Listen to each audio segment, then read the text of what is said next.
छठा आशीष है उत्पत्ति 12 का तीसरा वचन में आखिरी अंश है, थोड़ा पढ़ेंगे। उत्पत्ति 12 का 3 का आखिरी अंश हम पढ़ते हैं। भूमंडल के सारे कुल तेरे द्वारा आशीष पाए। भूमंडल के सारे कुल तेरे द्वारा आशीष पाएंगे। तो हम यहाँ देखते हैं परमेश्वर पूरी मानव जाति को आशीष करने के लिए योजना बनाया। योजना क्या? परियोजना बनाया। सो पूरी मानव जाति कैसे आशीष करेंगे? परमेश्वर का परियोजना जो है वो शुरू से वैश्विक है, मतलब ग्लोबल, इंटरनेशनल, और क्या बोले, सार्वभौमिक, पूरे मानव जाति के लिए, उसके रक्षा बचाव के लिए, उसके उद्धार के लिए परमेश्वर योजना बनाया था। एक जन को उनको चुनना पड़ा। खोजा कौन है सच्चा व्यक्ति, मेरी बात को माने। खोज है सचमुच में मेरी खोज, परमेश्वर सुना, कि पूरी दुनिया बिगड़ी हुई। उसमें से एक ही एक व्यक्ति परमेश्वर के सच्चे खोजी और परमेश्वर के संग में सच्चा ठहरा, एक ही जाति में मिला, पर वो उसको चुना।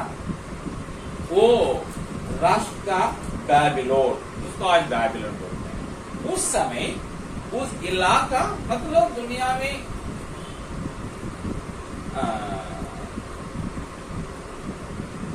ऊर मतलब आज का जो बगदाद है, बैबिलोन के राजधानी है, उसके बगल में एक बड़ी शहर थी। उस शहर के एक व्यक्ति को परमेश्वर चुना, अब्राहम। उसके द्वारा पूरे मानव जाति को परमेश्वर आशीष करने के लिए योजना बना। अगर उन लोग को मिल गया तो उनके लिए सौभाग्य की बात है। अब हम देखते हैं कितने महाद्वीप है? 5 महाद्वीप है। एशिया है, हाँ 7 है। तो 7 में तो लोग नहीं है ना, 6 में है।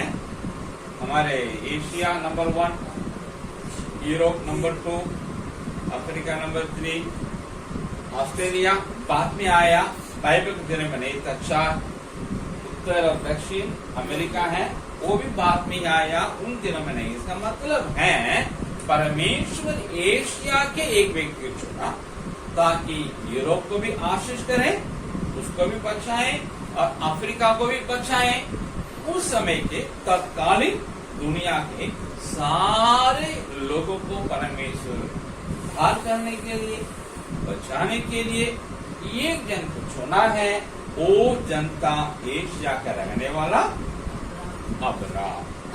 हम मानव जाति के अंग हैं, तो मानव जाति को बचाने के परमेश्वर ने एक मानव को चुना, ना कि किसी जानवर को चुना या किसी पक्षी को चुना है। मानव जाति को बचाने के लिए एक मानव चुना है। मैं परमेश्वर धन्यवाद करता। ये हम लोगों को बोलने की आवश्यकता है।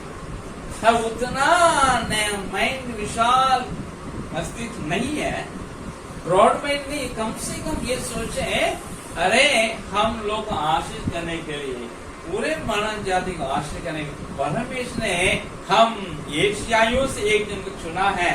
हम उसके लिए परमेश्वर को धन्यवाद दे।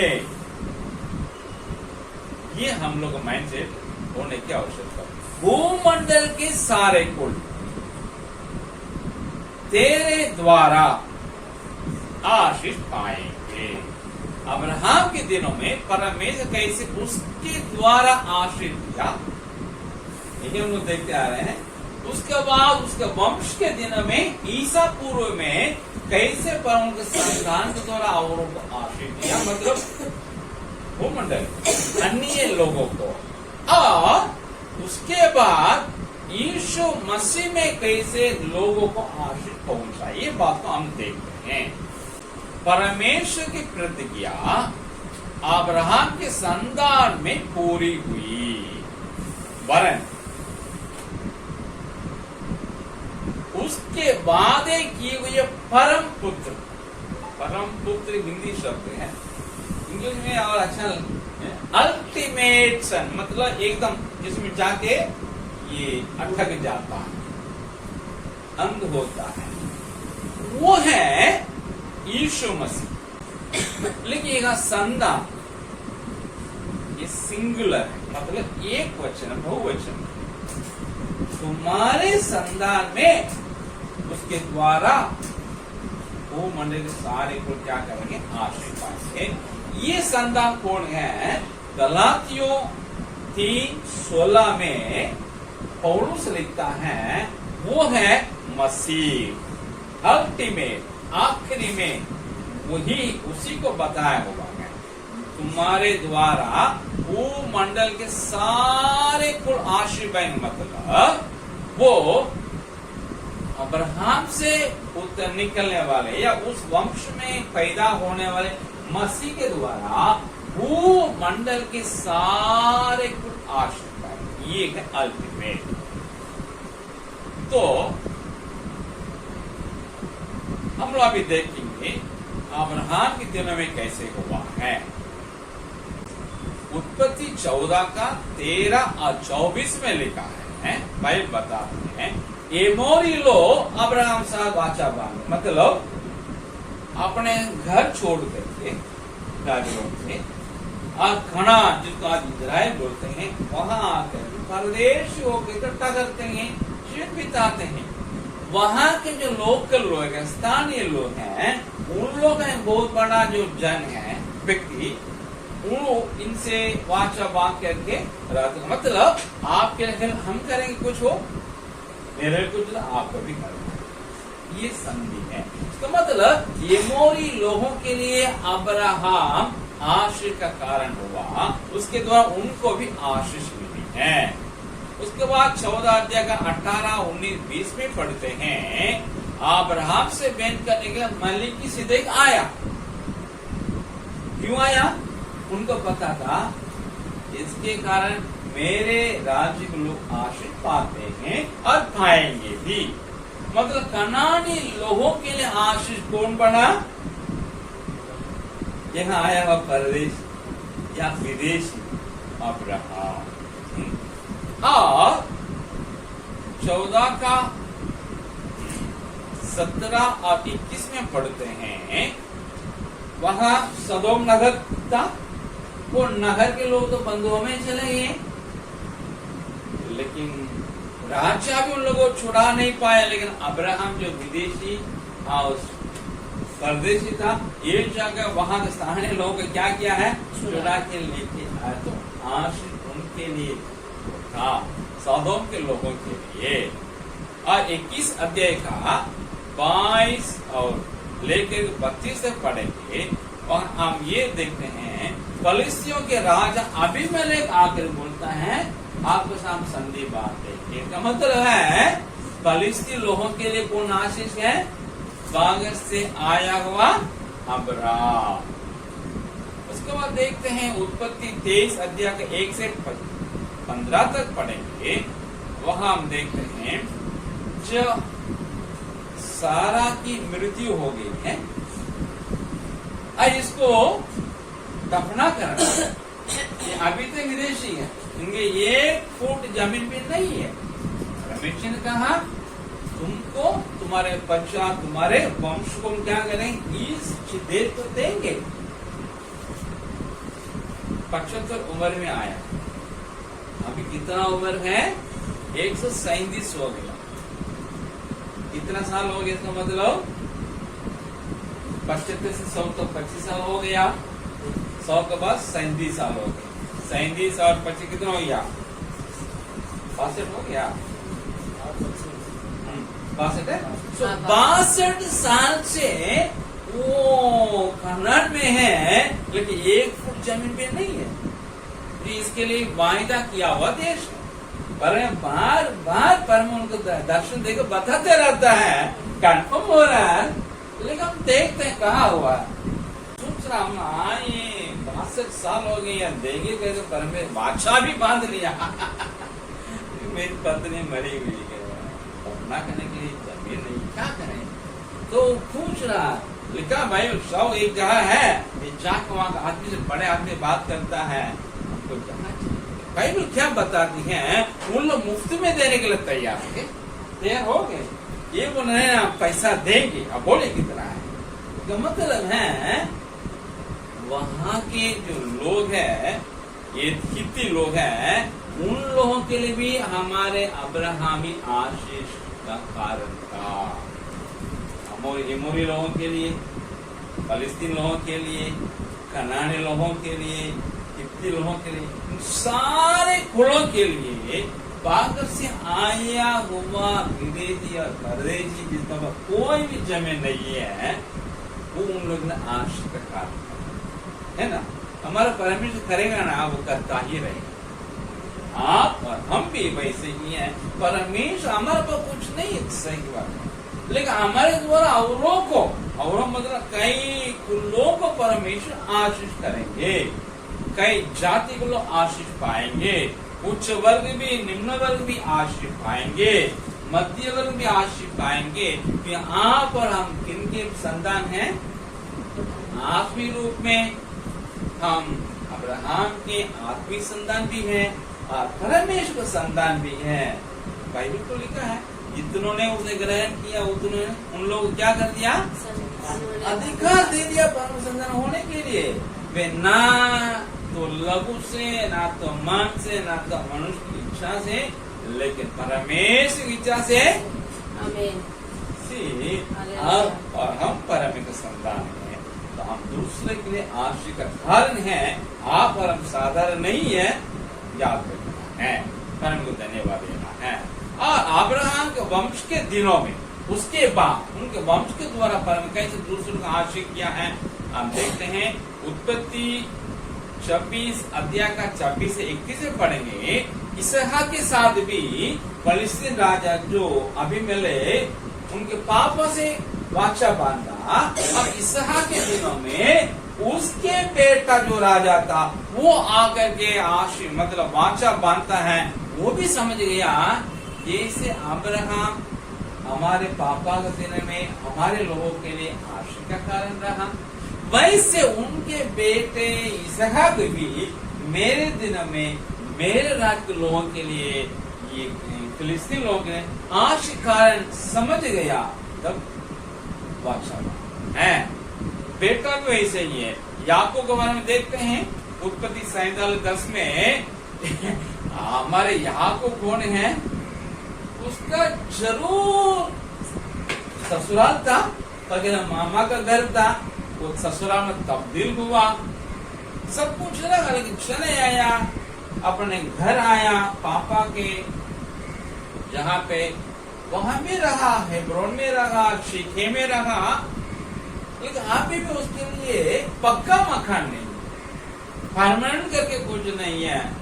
एक वक्त में बेटा को बेच दिए बेटे लोग, आखिरी बेटा को, 11वां बेटा को, तो वो जाके वहां मिस्र में पता नहीं था, जब पता चला वो जा रहा है, पूरे कनान को छोड़ करके एकदम पलायन कर दिया मिस्र देश में।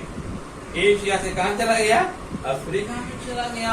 और जाते जय लोग क्यों गए हैं, अकाल, पूरे मध्य पूर्व देश में अकाल नहीं, ना वर्षा हो रहा है, ना नीचे पाया, ना उपज है।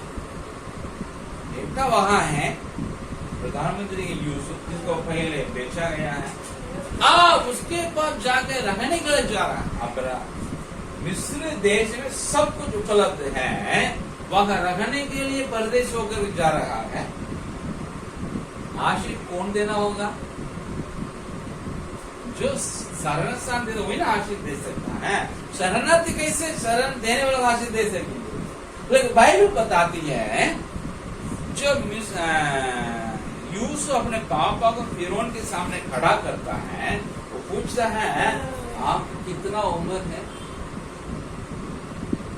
130 हो गया है, परदेश होकर जीते जीते 130 हो गया है, लेकिन मेरे पिता मेरा दादा इन लोग की आय से अगर धुले गए मेरा छोटा है 130 क्या है कम उम्र है। मेरे पापा 180, दादा 175, अब तो 130 में और हमको समय है। और बोल करके राजा को आशीष देके चला गया। शरणार्थी शरण दिया हुआ राजा के देश का आखिर प्रजा भी नहीं है, विदेशी जिसके वहां कुछ नहीं है, वो पूरे मिस्र देश का मालिक उसको आशीष करता। मतलब अब्राहम के पोता याकूब पूरे मिस्र देश के लिए क्या रहा, आशीष का कारण रहा। इसको हम जानते ही हैं। आकाल में क्या किया, लोगों को खाना खिलाया, अपना सलाह दिया, राजा को परामर्श दिया और काम किया। साथ साथ जब आकर पूरे मिस्र को खाना खिलाया, न केवल मिस्र है, जितने देश मध्य पूर्व में सारे देश के लोगों को भी यूसुफ क्या किया है, अन्न दिया। जब लोग आकर के बोले, मिस्र देश के लोग बोले और फिर उनसे हमारे लिए खाना नहीं, जितना हम लोग स्टोर कर रखे थे सब खत्म हो गया। उन्होंने क्या कहा, हमसे क्यों बोल रहे हैं, जाइए यूसुफ के पास, वो आपको खिलाया, वो खिलाया भी है। तो यूसुफ भी अनेक राज्यों के लिए आशीष का कारण बना। आज तक हमारे गोलगढ़ भी बोले थे, हमारे राष्ट्र भी उसी का देन है। तो भारत के लिए भी अब्राहम आशीष का कारण है। अब देखते हैं बाबिलोन में जब कैद होकर के गया था दानिएल, उनके साथ लोग, वो लोग वहां जाके प्रशासन पद में थे, बाइबल को चला इन्हीं लोग। उसके बाद देख रहे हैं शाद्राक मेशक अबेदनगो को मृत्यु हो गई, लेकिन हमारा दानिएल अभी भी जिंदा है, स्वस्थ है। बाइबल के बाद दूसरे मादी फारसी साम उसको भी ये चलाया, अपना परामर्श दिया। इसका मतलब है उनकी संतान लोगों के लिए, राज्यों के लिए, जातियों के लिए, अनेक कुलों के लिए आशीष का कारण बने। अब है उनके वंश को देखे, आप प्रभु यीशु मसीह के बारे में देखें। यीशु मसीह किसका राजा है, यहूदियों का राजा। लेकिन जाके किसने उनको प्रणाम किया है, यहूदी लोग नहीं ना किए थे, यहूदी लोग, खास करके पूरब देश के लोग, जिसमें भारत भी आ रहा है। तत्कालीन हिंदुस्तान के ऋषि लोग भी, बाइबल के पंडित लोग अनुमान करते हैं गए होंगे उस भीड़ में, उस झुंड में। उन लोग जाकर के राजा को प्रणाम किए।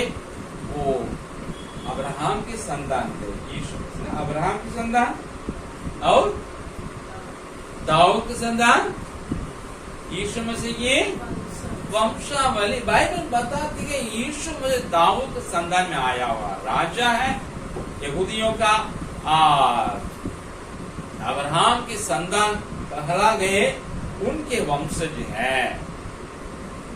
और जब यीशु मसीह जन्मा, कई भलाई हुई, उसमें एक क्या है, उनका नाम इम्मानुएल रखा है। इम्मानुएल कहला जाएगा। ये भविष्यवाणी पहले हुई 750 साल पहले, यीशु मसीह के जन्म से 750 साल पहले यशायाह नबी ने कहा। इम्मानुएल का मतलब क्या है, परमेश्वर हमारे साथ। इसका मतलब है यीशु मसीह के जन्म होने समय पर परमेश्वर को उपस्थित पूरे पृथ्वी पर लोगों के बीच में हमेशा के नहीं। एग्जाम्पल अय्यूब था, अय्यूब का संग परमेश्वर था, औरों का संग कहा मरी किसी दे, वो गए इजराइल था, उसके साथ परमेश्वर था, लेकिन औरों का संग कहा था। जहाँ जहाँ परमेश्वर को जाने के लोग थे, उसके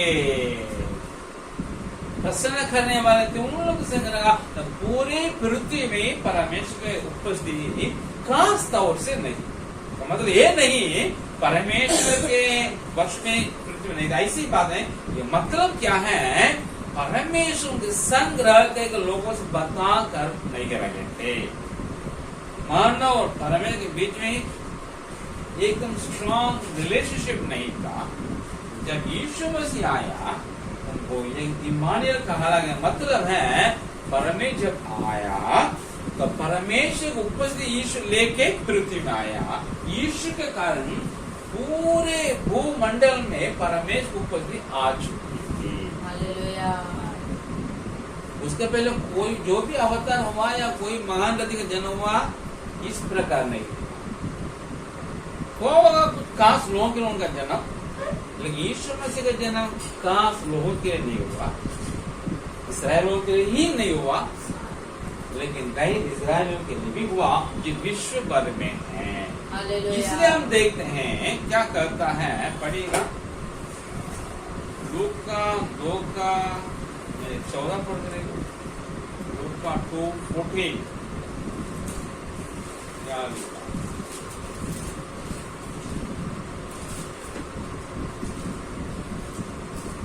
आकाश में परमेश्वर की महिमा और पृथ्वी पर उन मनुष्य में जिससे वह प्रेम प्रसन्न है।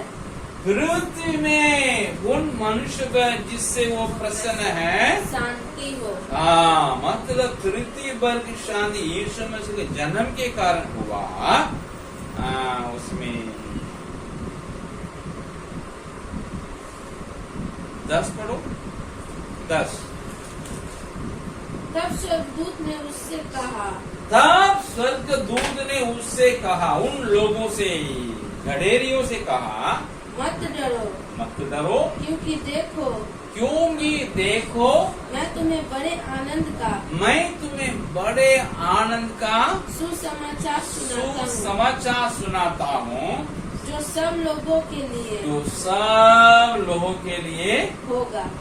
मतलब सारे लोग पृथ्वी जितने राष्ट्र हैं, जितने लोग हैं, सब के लिए एक सुसमाचार, वो आनंद का ही नहीं है, बड़े आनंद सुसमाचार यीशु मसीह का जन्म का मतलब है। वो भारत के भी सुसमाचार की ही है, भारत का भी आशीष यीशु मसीह के द्वारा ही होगा। इसलिए हम देखते हैं मत्ती 2 का 1 और 2 पढ़ो।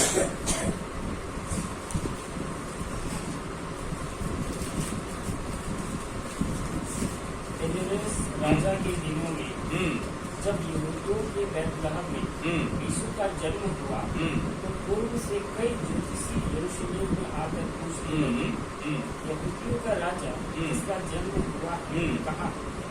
क्योंकि हमने पूर्व में उसके तारा देखा। मतलब पूर्व पे तारा हुआ उदय, उसको समझ के लोग जा करके यीशु में उसको प्रणाम करने के लिए 1288 किलोमीटर उन दिनों में गए यात्रा करके। मतलब क्या है, यीशु मसीह के द्वारा हमारा भी भलाई होती है, हमारे आशीष मिलती है, हमारे लिए उद्धार मिलते हैं। ये लोग समझ गए। इन सारी बात बताता है अब्राहम के संतान यीशु मसीह के द्वारा सारे कुल आशीष प्राप्त हैं।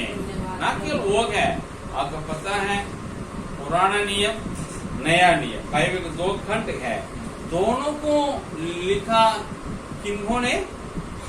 यहूदी लोगों ने, अब्राहम के संतान के लोग ने पुराने नियम को भी लिखा, नया नियम को भी लिखा, जो पूरे संसार सारे जगत के सारे कुल के लोग पढ़ते हैं, पढ़ करके परमेश्वर को पाते हैं। हालेलुया। लेकिन बहुत बड़ा दया ये है, यहूदियों के साथ ही साथ एक अय्यूब को भी क्या कहते परमेश्वर छोड़ दिया। अय्यूब का पुस्तक यहूदी के द्वारा नहीं लिखा गया है, परमेश्वर ने खुद को भी उसमें जोड़ एक पुस्तक दे दिया, गैर इजरायली महिला के आत्म कथा। और नया नियम में देखते हैं लूका जो गैर यहूदी था, रोमी नागरिकता, प्रजाति से यूनानी बोलने वाला था। सो वो भी पुस्तक लिखा, वो भी हमारे बाइबल में क्या है, अंग है। एक नहीं, 2 पुस्तक। लूका रसूल समझ रहा हो, प्रेरित के काम। जितने चिट्ठियां लिखी गई हैं, भले यहूदी लोगों द्वारा लिखी गई हैं, उस पौलुस की जो 13 चिट्ठियां हैं, किनके लिखा गया है, गैर यहूदी लोगों ने। यूनान शहर, फिलिपी यूनान शहर, जितने देखिएगा सब गैर यहूदी, गैर इजरायली शहरों की, गैर इजरायली गैर यहूदी कलीसियाएं थी, उनके लिए संबोधित है। तो यीशु मसीह के द्वारा पूरे सारे कुल आशीष प्राप्त करती हैं। इसको आज हम पढ़ते हैं, प्रचार करते हैं और सुनते हैं। हम लोगों के लिए यीशु मसीह आशीष का कारण है। हालेलुया, आमीन। इसको थोड़े विस्तार रूप में हम लोग देखेंगे। अब्राहम के दिन में वो कैसे दूसरे कुलों के लिए आशीष का कारण बना, देखिए। उसके बाद उसके वंश कैसे यीशु जन्म होने तक के लंबा एक अवस्था है, उस अवस्था में उन लोग कैसे सारे कुलों के लिए आशीष थे, वो हम देख चुके हैं। तीसरा हम देखेंगे अब्राहम के वंश के परम पुत्र यीशु मसीह के द्वारा कैसे सारे कुल आशीष पाते हैं। इसमें 3 बातों को हम देखेंगे। ये भूमंडल के सारे कुल तेरे द्वारा आशीष पाएंगे। इसमें है सारे कुल, ये शब्द दो, सारे कुल, मानव जाति के सभी जातीय समूह, जिसमें विश्व के सारे राष्ट्र शामिल हैं, दर्शन। सारे कुल का मतलब सारे देश के सारे लोग, विभिन्न भाषा बोलने वाले लोग, विभिन्न धर्म को फॉलो करने वाले लोग, विभिन्न सांस्कृतिक लोग, विभिन्न क्षेत्रों में रहने वाले लोग, है ना, विभिन्न प्रजाति के लोग, जैसे गोरे गोरे हैं मंगोल, है ना, नागालैंड, नेपाली, और आप से कम गोरे वाले हम लोग जैसे साउथ के हैं, द्रविड़ लोग हैं।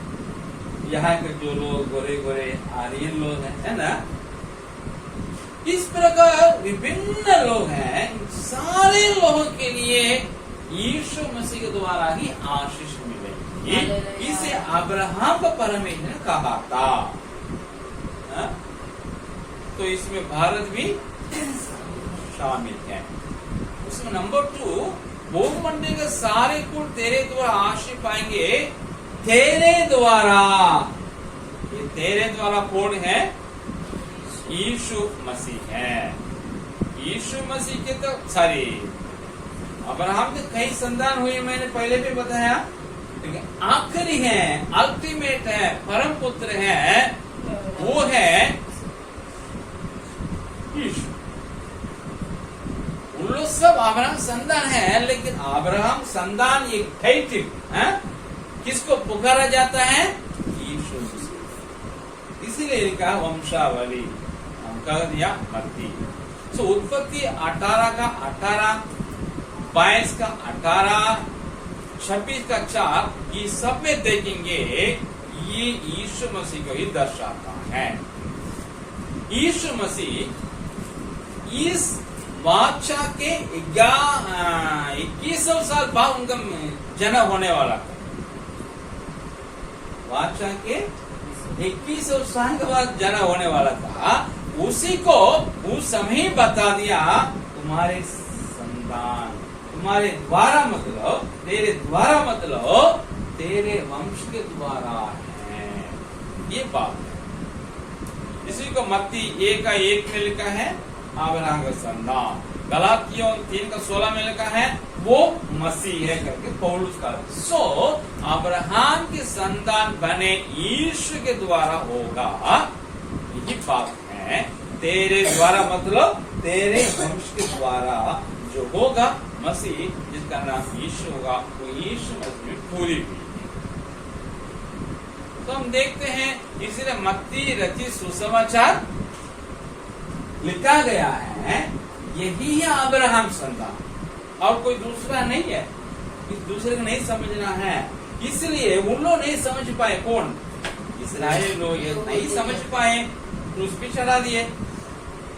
उनको लिख रहा है, अरे भाई जिसको तुमने क्रूस पे चढ़ाया वही ना अब्राहम का संतान, जानो करके अब्राहम से लेकर के यीशु में से जितना वंशावली है ना, पूरा नाम खोज के रिकॉर्ड कर दिया। मत्ती सुसमाचार लिखने की एक ही मकसद है, या प्रधान मकसद ये है, मुख्य मकसद ये है, उन लोग जाने यही अब्राहम की संतान। उनके द्वारा अन्य लोग भी पढ़े, वे भी जाने यही अब्राहम की संतान। और ये है यीशु मसीह के पैतृक वंशावली, मतलब पिता के वंशावली। पिता मतलब पालक पिता, जोसेफ यूसुफ के। और लूका ने क्या किया है, जो गैर इजरायली गैर यहूदी था, हम लोग जैसे था, अन्य जाति थे, उसने भी यीशु मसीह की आत्मकथा लिखा, मरकुस भी लिखा, यूहन्ना भी लिखा, लेकिन इन लोग उन वंशावली के नहीं दिए।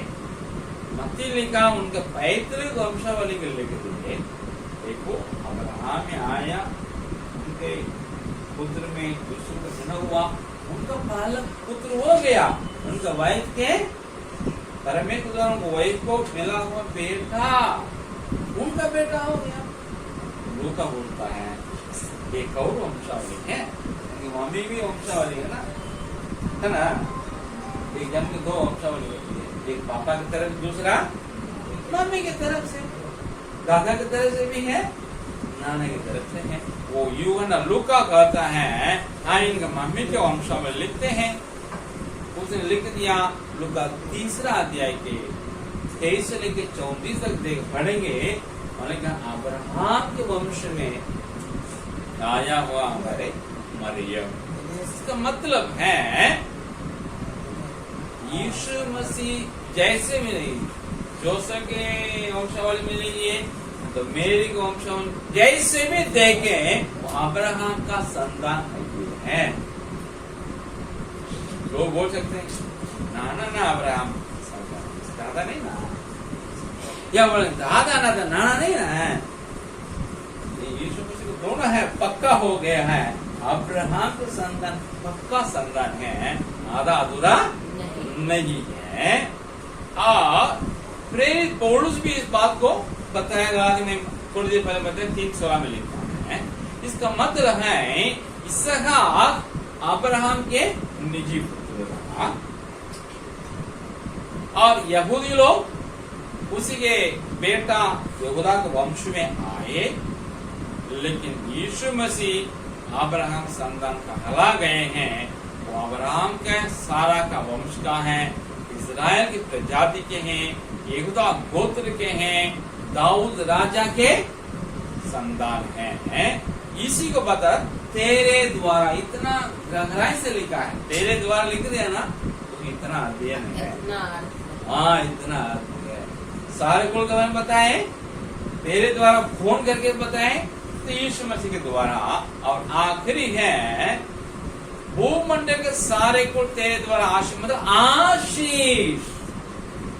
आशीष कैसे पाएंगे आपको पता है, टाइम हो गया, बंद करते हैं।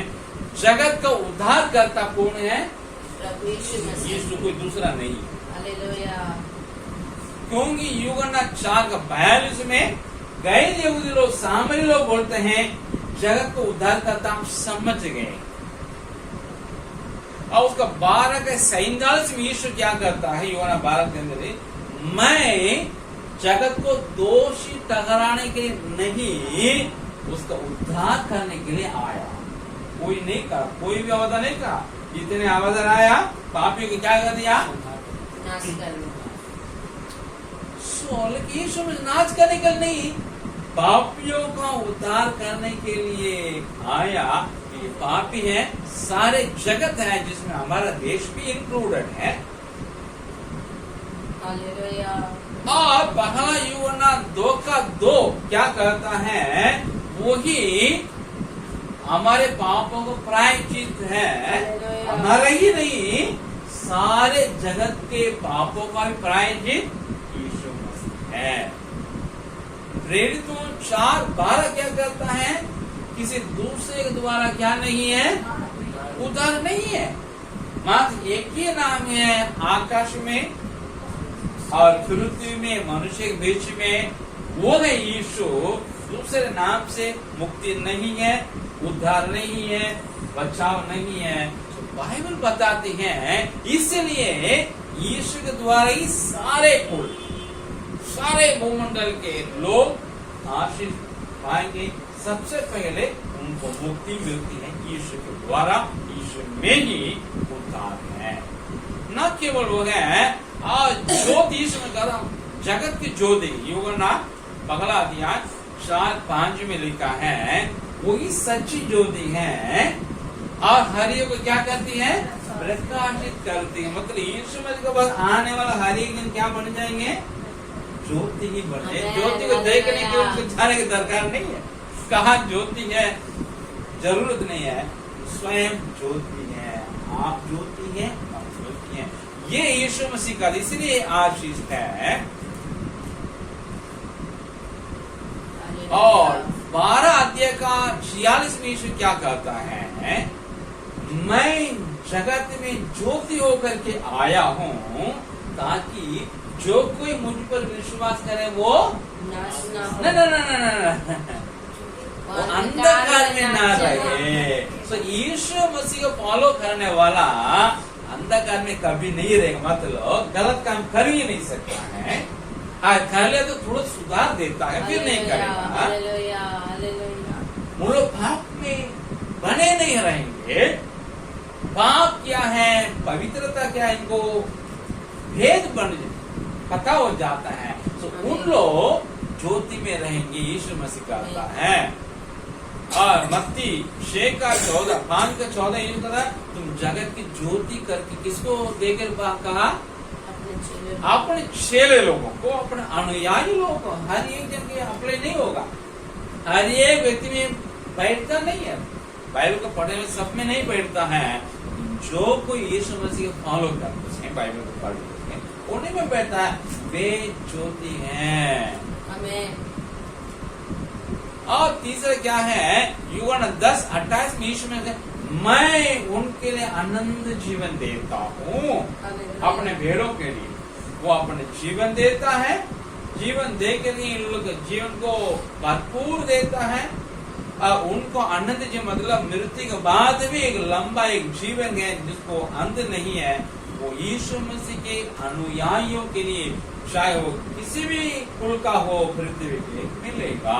हालेलुया।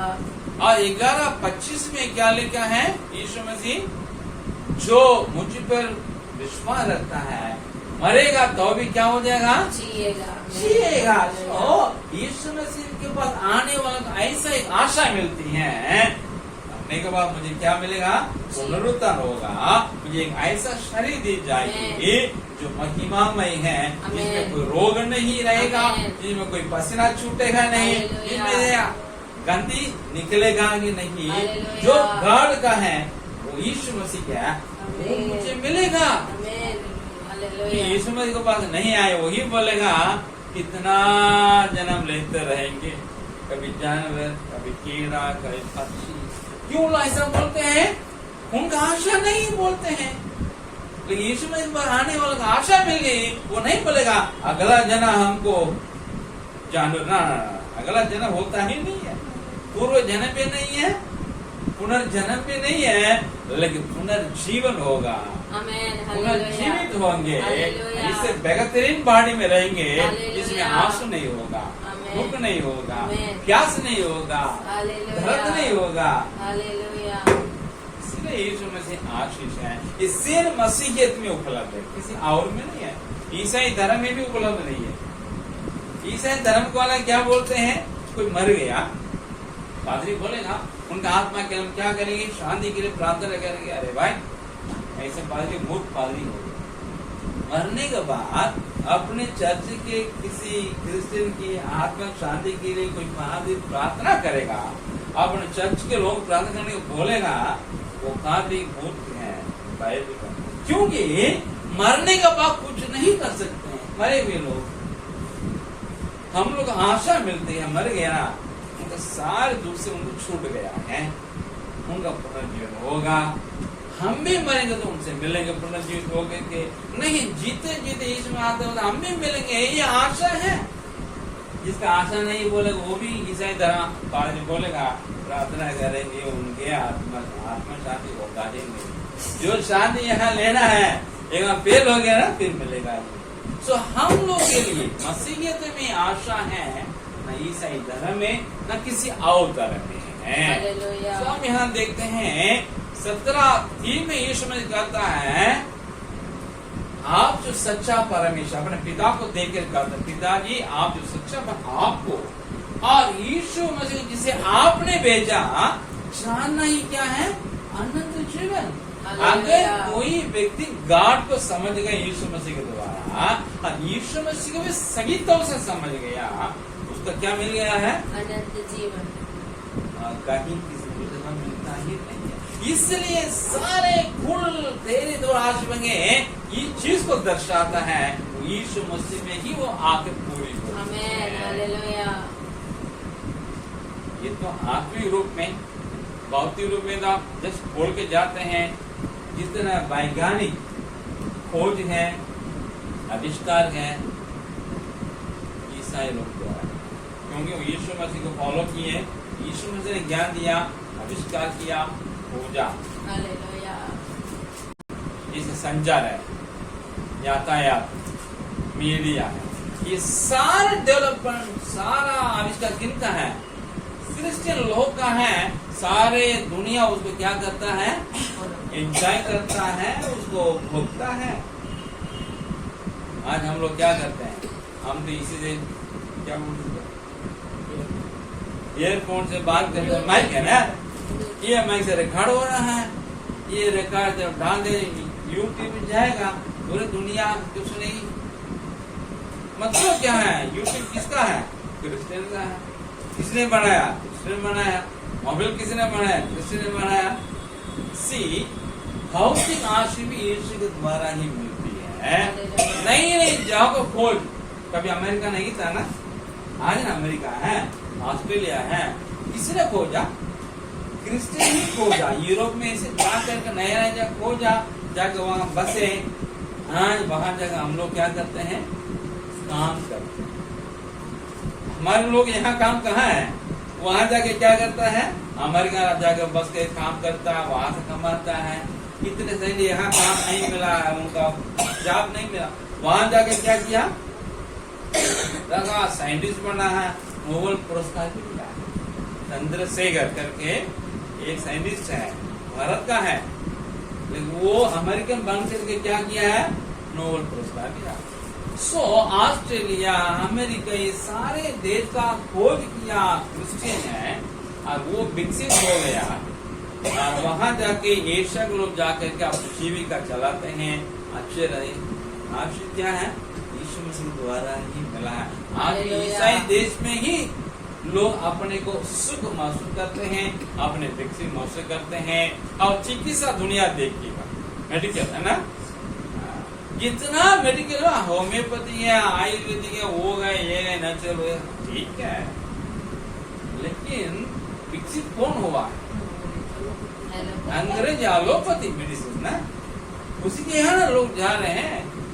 शुगर हो रहा है तो बोला था आयुर्वेदिक कहाँ, बोले हम आपको छुड़ाएंगे, कहाँ छुड़ाता, तो एलोपैथी क्यों में लेगा, उसको भी लेके जाएंगे, या होम्योपैथी के लेके।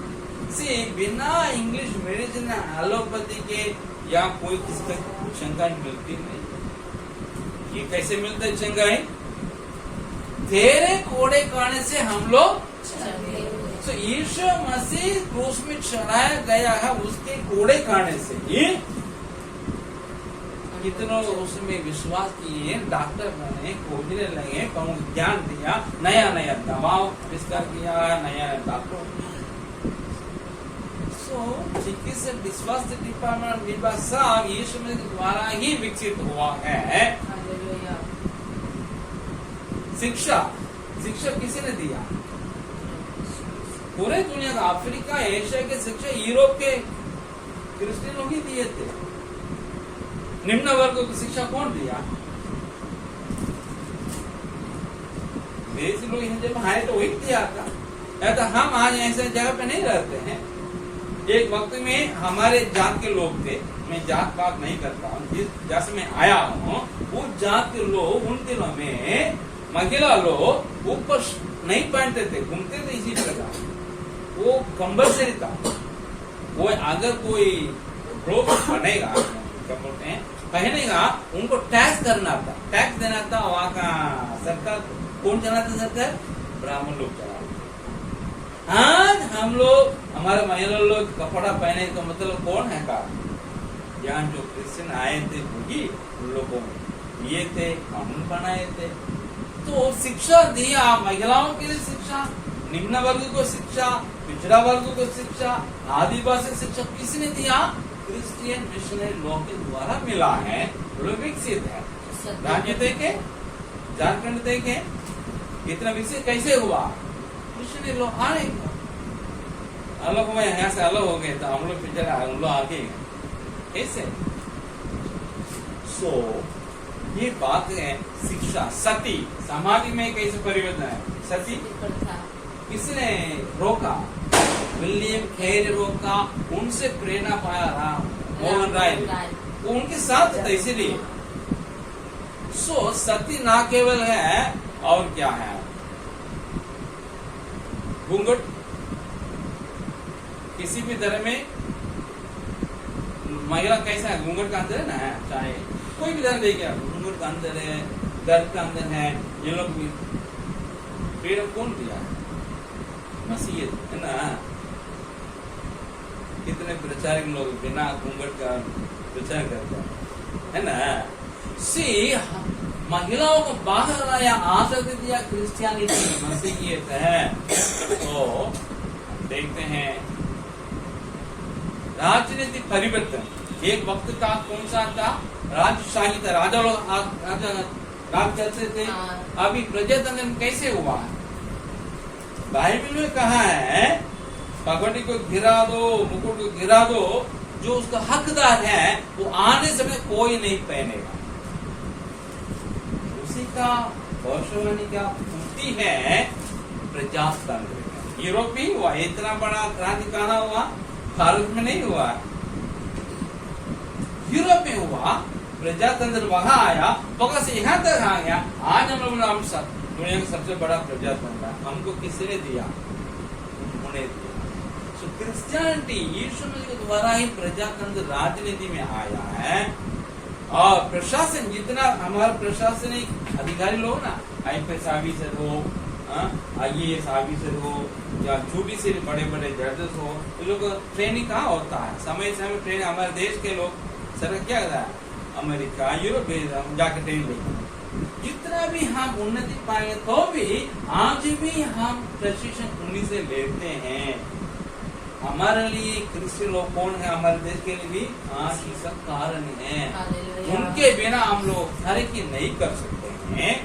और ये है भौतिक समृद्धि और नैतिक समृद्धि है। अंत करते हैं मैरिज लाइफ के बारे में और लोगों का नैतिक जीवन के बारे में, काम करने के बारे में, सारी परिभाषाएं क्रिश्चियन लोगों का है बाइबल से। मानवाधिकार कहाँ से आया? ईसाई बाइबल ने कहा है एक व्यक्ति एक ही जन को क्या करना है? शादी करना, दो को नहीं करना। दो तीन लोग हैं, बाइबल को सही नहीं ठहराता है, लेकिन सही उसी को ठहराता है जो एक व्यक्ति एक महिला के साथ रहता है, न एक महिला एक व्यक्ति के साथ, वो है मैरिज। एक व्यक्ति के लिए 5 पति 5 महिला, पुरुष के लिए 1 महिला, ये कहाँ है? बाइबल में नहीं। सो हमारे बाइबल ही आपको सारा परिभाषा देती है जीवन बिताने का। स्ट्रे करते हैं हम लोग, स्ट्रे करते कि नहीं करते? स्ट्राइक लीड करने वाला क्रिश्चियन नहीं होगा। स्ट्राइक लीड करता है ना, वो क्रिश्चियन नहीं होगा। तो बाइबल में स्ट्राइक करने के लिए, काम करने वाला स्ट्राइक करने के लिए उसमें उपदेश नहीं है, लेकिन मानने के लिए उपदेश है। बाइबल क्या बताती है? जिसके लिए तुम सेवा करते हो, मालिक के लिए, उसको सीधा ऐसे करो, तुम्हारा वेतन परमेश्वर देगा, ये बाइबल बताती है। वो देगा नहीं। लेकिन हाँ, जो नॉन क्रिश्चियन वो क्या, हम काम करते हैं, हमको वेतन बढ़ाते नहीं, स्ट्राइक करेंगे, तो उसके बाद क्या होता है? आगे जल्दी बहुत कुछ होता, थोड़ा होता है। लेकिन क्रिश्चियन कहीं स्ट्राइक नहीं कराता है, ना स्ट्राइक लीड करता है। मजबूरी के साथ रहते इसलिए जाता है, लेकिन मन से नहीं जाता, एक्टिव नहीं होता। कारण क्या है? नैतिक जीवन की उपदेश बाइबल में है, यीशु मसीह के द्वारा है, उनके लोगों द्वारा मिला है। ऐसे लोग उनको पालन करते हैं, दूसरों सिखाते हैं। इसलिए जहाँ क्रिश्चियन है, क्रिश्चियन इंस्टीट्यूशन है, वहाँ शांति है, अमन है, ये है। याद रखें, अब्राहम को बता, सारे भूमंडल के सारे को तेरे द्वारा आशीष पाएंगे। मतलब यीशु मसीह में आके हम जो होता है, कोई होती है, उसमें आ पर हम शासित हैं। तो याद रखें, हम यीशु मसीह के संतान हैं, अब्राहम के विश्वास के संतान हैं, और वो को आशीष बने रहने के लिए हम ठानेंगे, बने रहेंगे। पर में आप आशीष करें।